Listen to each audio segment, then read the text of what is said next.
Good morning guys, this is Kusina ni Yana. Pakikita ko sa inyo paano ko ginagawa ang aking chicken tocino.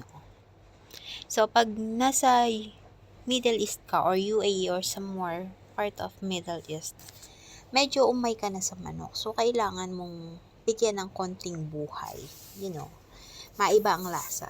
Ilagyan ko siya ng 2 tablespoon of sugar, some chili flakes, some minced garlic, and black pepper. Tapos, ilalagay lang natin yan sa breast chicken.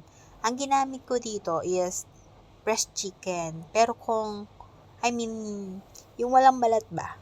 Filet. Yes, filet. Pero kung ito yung may balat, mas masarap to kasi, it's oily. Pag oily, syempre masarap. So, yun na nga.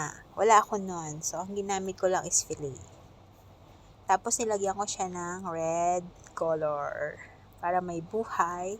At dahil hindi ko pa siya iluluto, nilagay ko muna siya sa freezer. Super lambot, guys. Diba? Pinakita ko talaga. Pati umuusok na ref. So, kinabukasan, nilabas ko na syempre, defrost. Tapos luto na natin yan. Ayan, galing yan ref. Kita mo bubu pa, diba? Ganyan ako magluto eh. Madalian lagi. Kasi wala akong masyadong time. So, ayan na. Lagyan ko lang ng konting oil. Tapos, tinakpan ko lang siya to. Sinayaan ko na. Nagtrabaho na ako. Pero, kailangan mahina yung apoy nyo ha. Kasi may sugar siya. So, madaling nasunog. Ayan na siya. Hindi ko pala napakita nung pinaghiwa-hiwalay ko. I'm sorry. So, ayan na nga siya. O, diba ang ganda niya? Tapos, nilagyan ko lang siya ng pare na cucumber and soy sauce with chili and lemon, of course. Ayan na siya.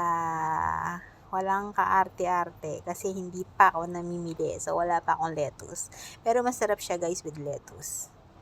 Thank you so much for watching. Bye and good night.